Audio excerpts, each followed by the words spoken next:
Assalamualaikum warahmatullahi wabarakatuh. Bismillahirrahmanirrahim. Alhamdulillahirabbil alamin. Assalatu wassalamu ala asyrafil anbiya'i wal mursalin wa ala alihi wa ashabihi ajmain, amma ba'du. Alhamdulillah, sahabat yang dimuliakan Allah.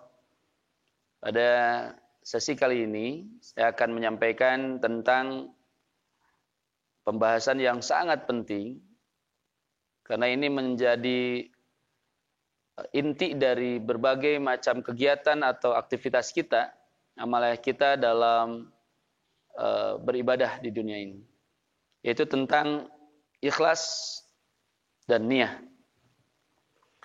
Hampir di setiap kitab hadis permasalahan niat dan ikhlas ini pasti dibahas. Kenapa? Karena ini merupakan pangkal diterima atau tidaknya sebuah amal kita di hadapan Allah Subhanahu wa taala. Yang akan saya sampaikan ini dalam kitab Ad-Durusul Yaumiyah dari Sunan Al-Ahkam Asy-Syar'iyyah yang ditaklif oleh Syekh Rashid bin Husain Al-Abdul Karim. Dalam kitab ini diceritakan dari sahabat Abu Hurairah radhiyallahu an tentang kisah 3 orang yang melakukan amal yang tentunya amal ini amal kebaikan. Hadisnya akan saya bacakan. Wa an Abi Hurairah radhiyallahu an, dan dari Abi Hurairah radhiyallahu an, semoga Allah meridai kepadanya. Qala, dia berkata, sami'tu Rasulullah sallallahu alaihi wasallam, aku mendengar Rasulullah sallallahu alaihi wasallam yaqul, beliau bersabda, inna awwalan nas yuqda yaumal qiyamah alaih. Sungguhnya manusia yang paling awal nanti akan disampaikan pada hari kiamah. Ada manusia yang dihisab di hari kiamah itu. Yang pertama rajulun, seorang laki-laki, ustushhida, yang syahid, fa'utiya bihi, kemudian dia didatangkan, dihadapkan, fa'arrafahu ni'amahu fa'arrafaha, diperlihatkan kepada dia bagaimana kenikmatan dari hasil mati syahidnya. Seorang laki-laki yang mati dalam medan perang atau syahid. Setelah laki-laki itu mengetahui kenikmatan pahala dari amal syahidnya itu, qala, Allah bertanya, berfirman, fama amilta fiha, kenapa engkau melakukan itu? Apa motivasi kamu mati syahid? Qala, orang itu menjawab, qataltu fika hatta ustushhidtu. Aku mati, aku berperang sampai aku syahid itu karena engkau ya Allah, sampai aku meninggal. Allah menjawab, qala kadzabta, bohong kamu. Allah Maha tahu apa yang ada dalam hati dan pikiran seorang hamba. Kamu bohong. Lakinnaka qatalta li anna yuqalu jari'un.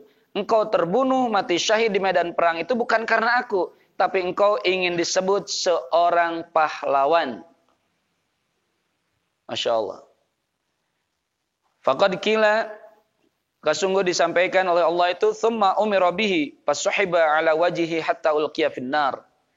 Kemudian Allah menyuruh kepada malaikat untuk menyeret sehingga wajahnya terseret di jalanan yang harus dilaluinya, hatta ulqiya finnar, sampai ke neraka.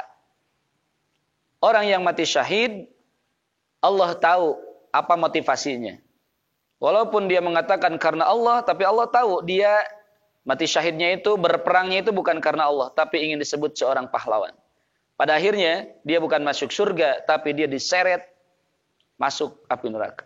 Nauzubillah min dzalik. Kemudian yang kedua, wa rajulun ta'allamal ilma wa 'allamah. Seseorang yang belajar ilmu di sekolah, di pesantren, di rumah atau dimanapun. Dan orang ini mempelajari ilmu wa 'allamahu, kemudian dia mengajarkannya. Dia punya murid, punya santri, kemudian mengajarkan ilmu yang dia telah pelajari itu. Wa qara'al Qur'anu, dan dia juga membaca Al-Qur'an. Fa'utiya bihi fa'arrafahu ni'amahu fa'arrafaha. Kemudian disampaikan, dikabarkan kepada dia tentang kenikmatan bagaimana pahala yang membaca Al-Qur'an, pahala yang mempelajari ilmu dan mengajarkan ilmu. Qala, Allah bertanya, "Fama fa'alta fiha?" Apa motivasi engkau belajar dan mengajar? Apa motivasi engkau membaca Al-Qur'an? Qala, orang itu menjawab, "Ta'allamtul ilma wa 'allamtuhu wa qara'tul Qur'an wa qara'tu fikal Qur'an." Ya Allah, aku belajar dan mengajarkan ilmu, kemudian aku membaca Al-Qur'an semata-mata karena Engkau ya Allah. Nah, ini juga dia menyampaikan hasil mencari ilmunya, kemudian mengajarnya dan membacanya itu semata-mata karena Engkau ya Allah. Qala, Allah berfirman, "Kazzabta," bohong engkau. Kamu bohong. Walakinnaka ta'allamtal ilma. Sesungguhnya engkau belajar ilmu itu liyuqalu alim. Belajar dan mengajarkan ilmu hanya ingin dikatakan engkau sebagai orang yang alim, orang yang pandai, cerdik cendekia. Wa qara'tal Qur'an liyuqalu huwa qari'un. Dan engkau membaca Al-Qur'an hanya ingin dikatakan sebagai orang yang pandai membaca Al-Qur'an, bukan karena aku. Allah Maha tahu. Faqad qil, maka Allah menyampaikan, "Tsumma umira bihi fasuhiba ala wajhihi." Kemudian Allah memerintahkan malaikat dan diseretlah wajah orang yang belajar dan mengajarkan Al-Qur'an itu, yang pandai membaca Al-Qur'an itu, diseret wajahnya, kemudian hatta ulqiya finnar, sampai ke jurang api neraka. Auzubillah min dzalik.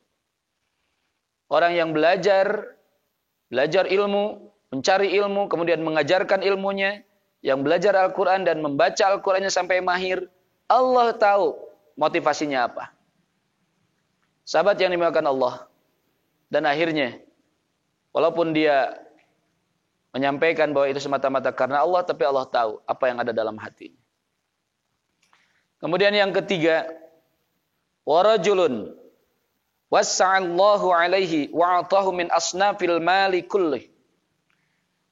Orang yang diberikan keluasan harta bendanya melimpah, dia seorang yang kaya raya, fa'utiya bihi farrafahu ni'amahu fa'arrafaha. Allah sampaikan kepada dia betapa besarnya kenikmatan-kenikmatan orang yang punya harta, berderma, kemudian menginfakkan hartanya. Qala, Allah bertanya, Allah berfirman kepada orang itu, "Fama amilta fiha?" Kenapa engkau sering berderma, sering memberi, sering berinfak? Qala, orang itu menjawab, "Ma taraktu min sabilin tuhibbu ayyunfaqa fiha illa anfaqtu fiha laka." Kata dia, "Ma taraktu min sabil." Tidak ada satu perjalanan pun tuhibbu ayyunfaqa fiha. Dan aku di sana selalu ingin berinfak. Aku berangkat kemanapun pasti aku berinfak. Illa anfaqtu fiha laka. Dan aku berinfaknya itu semata-mata karena Engkau. Ya Allah, aku membagikan hartaku, berinfak itu semuanya semata-mata karena Engkau. Qala, Allah berfirman, "Kadzabta," bohong engkau. Kamu bohong. Walakinnaka fa'alta liyuqalu huwa jawadun. Engkau berinfak, engkau membagikan harta kepada siapapun itu yang engkau sukai, bukan karena aku, tapi engkau semata-mata ingin disebut orang yang jawadun, orang yang dermawan, orang yang baik hati, orang yang suka memberi. Engkau ingin pujian dari orang. Faqad qila, maka sungguh Allah menyampaikan, "Tsumma umira bihi fasuhiba ala wajhihi, tsumma ulqiya finnar." Allahu Akbar. Dan orang yang ketiga ini pun diseret oleh Allah Subhanahu wa taala sampai ke jurang api neraka. Nauzubillah min dzalik. Sahabat yang dimuliakan Allah, dari kisah yang disampaikan oleh Rasulullah sallallahu alaihi wasallam, riwayat dari Imam Muslim ini, kita mengambil pelajaran yang sangat berharga bahwa betapa pentingnya niat tulus ikhlas semata karena Allah Subhanahu wa taala. Walaupun ada orang yang mati syahid berjuang berperang di medan perang, ada orang yang belajar ilmu, mengajarkan ilmu dan hebat dalam membaca Al-Quran. Ada orang yang banyak harta kemudian dia menginfakkan hartanya. Sepanjang dia perjalanan kemanapun dia berinfak. Tapi kalau niatnya bukan karena Allah, maka semuanya akan sia-sia. Bagi kita, sahabat yang dimuliakan Allah, marilah perbaiki niat kita, siapkan hati kita, agar kita melakukan apapun, sekecil apapun, semata-mata mengharapkan keridhaan Allah Subhanahu wa taala. Dan hal ini bisa kita awali bahwa ketika kita ingin melakukan perbuatan apapun, awali dengan membaca basmalah. Panggillah Allah Subhanahu wa taala dalam hati kita. Lisankan bismillahnya dengan betul-betul kita merasakan bahwa apa yang kita lakukan itu semata-mata mengharapkan keridhaan Allah, dan kita mampu melakukan hal apapun itu sebetulnya hakikatnya karunia Allah Subhanahu wa taala. Dan jika satu saat kita melakukan sesuatu bukan karena Allah, karena ingin pujian manusia, karena ingin upah dari seseorang, cepat-cepatlah kita beristighfar, memohon ampunan dari Allah Subhanahu wa taala. Bertaubatlah kepada Allah, karena ternyata walaupun amal itu baik di mata manusia, amal itu berharga dan mulia di mata manusia, tapi ketika bukan karena Allah, hanya mengharapkan pujian atau upah dari manusia, tidak melibatkan Allah dalam amal itu, dan hati kita tidak bergantung pada Allah, maka amal itu akan sia-sia. Marilah kita perbaiki hati kita, kita terus bermunajat kepada Allah Subhanahu wa taala agar kita menjadi orang-orang yang ikhlas dalam melakukan segala amal perbuatan. Semoga bermanfaat dan Allah menjadikan kita orang-orang yang bahagia dunia dan akhirat. Terima kasih. Subhanakallahumma wa bihamdika asyhadu an la ilaha illa anta astaghfiruka wa atubu ilaik. Assalamualaikum warahmatullahi wabarakatuh.